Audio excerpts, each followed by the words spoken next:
The sun was beginning to dip low over the highway, painting the sky in soft orange and gold. Just off the road sat a small, quiet restaurant, the kind of place travelers stopped at for warm food, cold drinks, and a short break before getting back on the road. Inside, most people were busy with their meals. Forks clinked against plates. A coffee machine hummed softly in the corner. At a table near the window sat a man dressed simply, dark jacket, plain jeans, and a cap pulled low over his eyes. He wasn't talking loudly. He wasn't drawing attention. He was just enjoying a quiet meal like everyone else. That man was Steven Seagal, but in that moment, nobody noticed. And Steven wasn't trying to be noticed. He scrolled through his phone, took a sip of his drink, and looked out the window as cars passed by. To the staff, he was just another customer passing through. Then the front door opened. 2 police officers stepped inside. Their boots echoed lightly on the floor as they paused near the entrance. They scanned the room casually. Nothing unusual at first. People barely looked up, but then their eyes stopped at Steven's table. They whispered to each other. Their expressions changed. One of them nodded. Slowly, deliberately, they started walking toward him. Steven noticed them approaching and calmly set his phone down. He straightened in his seat, his face relaxed, his hands resting openly on the table. There was no sign of panic, no sign of fear, just quiet awareness. Around him, the room felt slightly different. Conversations lowered. A few people glanced in his direction, sensing that something was about to happen. The officers stopped at his table. One of them cleared his throat. "Sir," he said, his voice firm but controlled, "we need to ask you a few questions." Steven looked up politely. "Of course, officer. How can I help?" The officer studied him closely, as if searching for something, but didn't explain why they were there. For a brief moment, the entire restaurant seemed to hold its breath, because what nobody in that room realized was that this quiet man, sitting alone at a roadside restaurant, was about to turn a simple meal into a moment people would talk about for a very long time. And what the officers were about to do next would change everything. Steven looked up at the 2 officers standing beside his table. Their presence felt heavy, even though their voices were calm on the surface. "Sir," the taller officer said, folding his arms, "we're going to need to see some identification." Steven nodded slowly. "Sure," he replied in a polite, steady tone. "May I ask what this is about?" The officer didn't answer directly. Instead, he repeated himself.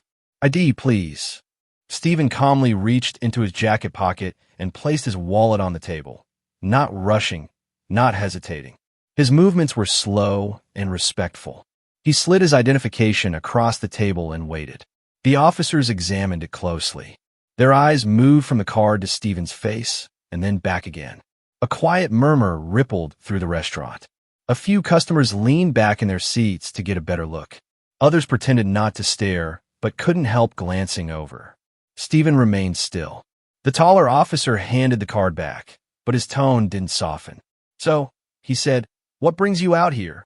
"I'm just passing through," Steven replied. "Stopped to grab a quick meal before getting back on the road." The officer tilted his head slightly. "Passing through from where?" Steven answered calmly. "And where are you headed?" Steven answered again. Each question came faster than the last. Not loud, not dramatic, but increasingly firm. The officer stood a little closer now. Not touching, just close enough to make the moment feel uncomfortable. Steven kept his voice even. "Is there a reason I'm being questioned like this, officer?" For a second, neither officer spoke. Then the shorter one finally said, "We're just making sure everything's in order." Their words were simple, but their eyes stayed fixed on him in a way that made the room feel quieter. A waitress paused near the counter, pretending to wipe a table while listening closely. 2 men in a booth leaned toward each other and whispered. Someone near the window slowly pulled out their phone. Not obviously, just enough to be ready. Steven noticed, but he didn't react. He kept his hands on the table where they could clearly be seen. His shoulders were relaxed, his posture calm. The taller officer exhaled slowly. "You wouldn't mind answering a few more questions, would you?" Steven offered a polite half-smile. "I don't mind cooperating, officer. I just want to understand why." Again, there was no clear answer. The air felt heavier now, not tense in a loud way, but in the quiet, watchful way where everyone feels something important is about to happen. And right before the officer spoke again, Steven glanced around the room. At the people watching, the waitress frozen in place, the phone slowly coming out. Then he looked back up at the officers. The next few moments were about to push this calm situation into something much bigger. And nobody inside that restaurant was ready for what was coming next. The taller officer shifted his weight and took a small step closer to Steven's table. His shadow fell across the untouched plate of food. "Sir," he said, his voice firmer now, "we're going to need you to answer our questions clearly." Steven looked up, meeting his eyes calmly. "I've been answering them, officer," he replied. "I'm just trying to understand what the concern is." The officer didn't answer. Instead, he folded his arms again and glanced briefly around the room, as if measuring how many people were watching. More than before, a man near the counter leaned back in his chair. A woman paused mid-sip of her drink. Even the kitchen staff peeked out from behind the swinging doors. The shorter officer finally spoke. "We've had reports of unusual activity in this area," he said. "We're just making sure everyone here is where they're supposed to be." Steven nodded slowly. "I understand. I'm just here for a meal." The taller officer pointed towards Steven's jacket. "What's under there?" Steven blinked once, surprised by the question, but kept his voice steady. "Just my wallet and my phone." The officer studied him for a long second. The silence grew so thick it felt like time itself had slowed. Steven could feel people watching, not with curiosity anymore, but with concern. The officer leaned slightly forward. "We can't have any trouble here today." Steven straightened his back. "Neither can I, officer. That's why I'm being cooperative." The waitress took a hesitant step forward, then stopped herself. A low whisper traveled across the room. Steven took a slow breath. His hand stayed open on the table, calm, visible, steady. "I want to be respectful," he said quietly, "but I also want to understand what I've done that's caused this." The officer didn't respond right away. Then he said, "We just need to make sure you're not planning anything you shouldn't be." Steven's eyebrows lifted slightly. "Planning what?" Again, no direct answer. The tension pressed down on the room. No one was talking anymore. Even the background music felt too loud. A man in the corner subtly angled his phone camera toward the table. Steven noticed, and for the first time, he glanced around the room himself. That's when he saw it. People weren't watching him with suspicion. They were watching with concern. He looked back at the officers. "Is there anything specific you're looking for?" The taller officer sighed. "Sir, we don't want to make this more complicated than it needs to be." Steven's voice stayed calm, but his words were firm. "Neither do I. I just want to finish my meal and continue my trip." For a brief moment, it looked like the officer might step back. Instead, he leaned in slightly closer than before. "You can either cooperate fully," he said quietly, "or we can handle this a different way." The words weren't loud, but they carried weight. Steven didn't move. He didn't raise his voice. He simply held the officer's gaze. "I am cooperating," he said, "and I'm doing so respectfully." The silence that followed felt endless. Someone near the window cleared their throat. Another person quietly whispered, "What's going on?" Steven could sense his calm presence shifting the entire energy of the room. His steadiness was beginning to make the situation feel unbalanced, not for him, but for the officers. And then he said something that changed the tone of the moment. "I believe everyone deserves to be treated with respect," Steven said gently, "especially in public, where others are watching." That simple sentence settled into the room like a stone dropped into water. The officers exchanged a quick glance. The air felt different now. The room wasn't just watching anymore. It was waiting, because the next moment would decide everything. For a few long seconds after Steven spoke, no one moved. The officers stood in place, their expressions unreadable. Steven remained seated, calm and steady, his hands still resting on the table. The hum of the refrigerator behind the counter suddenly felt louder than it should have. Even the clinking of dishes in the kitchen had stopped. It was as if the entire restaurant was holding its breath. Then, a quiet voice came from one of the booths near the back. "Wait," someone whispered. "Doesn't he look familiar?" The words were barely audible, but they carried through the silence like a ripple across still water. A woman leaned slightly forward, squinting at Steven's face. Another customer tilted his head, studying him more closely. What had been casual curiosity slowly shifted into something else, recognition. Steven felt it too. He noticed a change in the way people were looking at him. Their expressions were no longer tense or uncertain. They were thoughtful, almost puzzled. A man near the counter murmured, "I've seen him somewhere." The whispers grew, soft but steady. "Is that? No, it can't be. Wait, he really looks like." But no one said the name out loud yet. Steven didn't react. He didn't correct anyone. He didn't smile or shift in his seat. He simply waited, letting the moment unfold naturally. The officers, however, didn't seem to notice what was happening behind them. The taller one cleared his throat. "Sir," he said, still focused on Steven, "we just need to make sure everything here stays calm." "It already is," Steven replied gently. Behind them, the whispers continued. A young man quietly pulled out his phone, pretending to check a message, but his camera lens tilted slightly upward. Another customer leaned toward his friend and whispered something that made his friend's eyes widen. Then someone finally said it, softly, but clearly enough for a few nearby tables to hear. "That's Steven Seagal." The words didn't explode across the room. They didn't cause gasps or sudden movements. Instead, they moved like electricity, quietly, instantly, from table to table. People leaned closer. Heads turned. Eyes widened just a little more. A waitress paused mid-step, her hand tightening around the tray she was holding. Steven still didn't say anything. He simply looked up at the officers and waited. One woman quietly whispered, "The actor?" Another replied, "Yeah, I'm pretty sure." But the officers were still unaware. The taller officer continued speaking. "We're just making sure you're okay to be here." Steven nodded calmly. "I appreciate that." Behind him, phones were now clearly visible. Not raised high, not pointed directly, just quietly ready. The energy of the room had changed. Where there was once tension, there was now curiosity. Where there was once uncertainty, there was now recognition. Steven felt it, but chose to remain humble. He didn't use his name. He didn't mention who he was. He didn't try to turn the situation in his favor. He stayed exactly where he was, calm, respectful, and grounded. And that silence? It wasn't empty anymore. It was heavy with anticipation. Because people were beginning to realize that the quiet man sitting at that table wasn't just another traveler. And when the truth fully came out, this entire moment was about to turn in a direction no one inside that restaurant was expecting. The taller officer shifted his stance again, clearly sensing the quiet change in the room, even if he didn't fully understand why. His voice remained professional, but there was a faint edge to it now. "Sir," he said, "we just need to clear a few things up." Steven slowly looked up at him. His expression was calm, steady, not defensive, not nervous. "I've been trying to help with that," Steven replied. "I'm just asking to understand what's happening." The officer hesitated, then gestured lightly toward the door.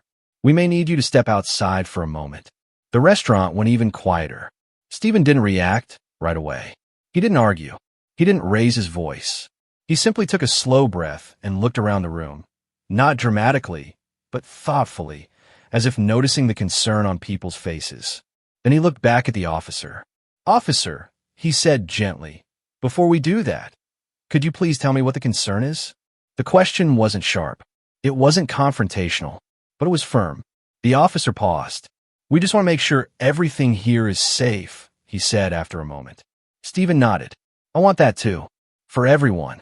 The room felt suspended in time. Then Steven slowly pushed his chair back and stood up, carefully, calmly, making sure his hands were visible, his movements relaxed. He didn't loom. He didn't rush. He didn't show frustration. But standing, he somehow felt taller, more present, more grounded. He met the officer's eyes. "Respectfully," Steven said, "I'm cooperating. I'm being calm. I'm being honest. I'm just asking for the same respect in return." His voice was quiet, but it carried. People in the restaurant straightened in their seats. The waitress near the counter stopped wiping the table and watched. Steven continued, "Public places work best when everyone feels safe and respected, customers and officers alike." The officer blinked. No one interrupted. Steven didn't mention who he was. He didn't lean on fame. He didn't try to overpower the moment. He simply stood in dignity. The shorter officer shifted slightly, as if suddenly unsure. Steven gently added, "I'm not trying to make things difficult.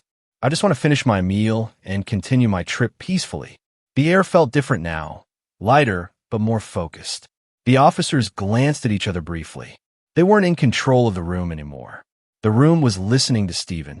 A man near the window nodded quietly. Someone else whispered, "He's right." Steven waited. He wasn't challenging them. He was reminding them. And for the first time since they walked in, the officers didn't immediately respond. Because something had changed. This wasn't just an inspection anymore. It was a moment. A moment about respect. A moment about dignity. A moment about how people should be treated in public spaces. And everyone inside that restaurant could feel it. Because the next few seconds were about to reveal who truly held the power in this room. The silence felt different now. It wasn't tense in the way it had been before.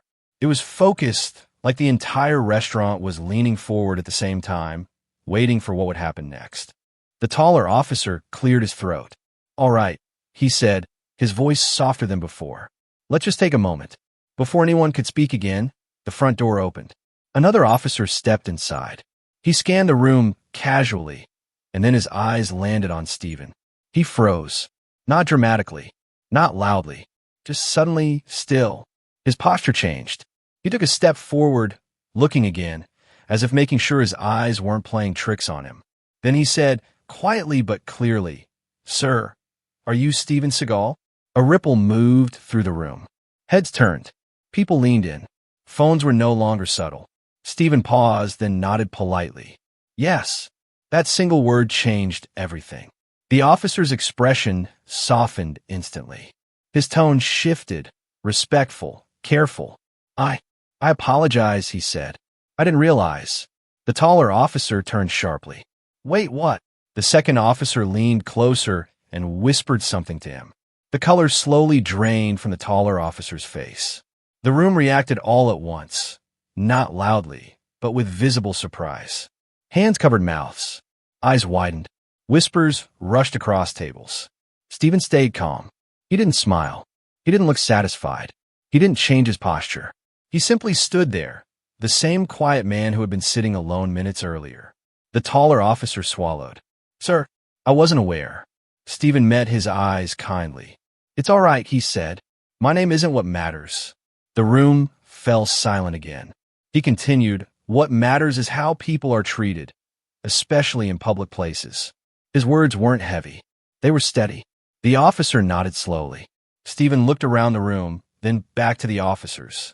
Respect should be given to everyone, not just people who are recognized. A man near the window whispered, "Wow." The waitress exhaled in relief. And then Steven turned slightly toward the people watching. If you've ever seen someone realize they were wrong in real time, type yes or no in the comments. The taller officer cleared his throat again. "Sir, you're absolutely right. We're sorry for the inconvenience." Steven nodded politely. "Thank you." No raised voices. No arguments. No embarrassment. Just calm. The room felt lighter now, as if a weight had been lifted from everyone at once. The officers stepped back respectfully, and the moment that had started with suspicion had turned into a lesson in dignity. Within minutes after the officers stepped back, the atmosphere inside the restaurant completely changed. Conversations slowly returned. Chairs moved again. The soft clinking of plates filled the room. But something felt different now. People weren't just eating. They were talking about what they had just witnessed. A woman near the window whispered to her friend, "I can't believe that just happened." Another customer quietly said, "He handled that with so much calm." Steven returned to his seat, gently pulling his chair in and picking up his drink. He didn't look for attention. He didn't acknowledge the cameras. He didn't change his behavior. He simply continued his meal. A few people smiled at him. Not excited fans, but quiet, respectful smiles. A waitress approached his table, her voice softer than before. "Thank you for your patience," she said kindly. Steven nodded. "Thank you." By the time he finished eating, phones had already started uploading short clips of what had happened. Nothing dramatic. No shouting. Just calm words, steady presence, and a lesson in respect. And those videos traveled fast. By the end of the day, thousands of people had seen them. By the next morning, millions had. People weren't sharing the clips because of drama. They were sharing them because of the message. Comments poured in. He didn't raise his voice. He didn't embarrass anyone. He stood for respect the right way. Across social media, people praised the way Steven handled the moment, not as a celebrity, but as a calm, thoughtful human being. The local department later released a short statement confirming that they had reviewed the interaction and were committed to ensuring respectful communication in public spaces. But what truly stayed with people wasn't the statement. It was the image of a man who chose calm over conflict, dignity over drama, respect over reaction. Steven never made a speech about it, never posted about it, never used the moment for attention. He simply went on with his life. And somehow, that made the message even stronger. Because sometimes the loudest lesson is taught quietly. If you believe everyone deserves respect, no matter who they are or how they look, type respect in the comments. And subscribe for more real-life stories that inspire.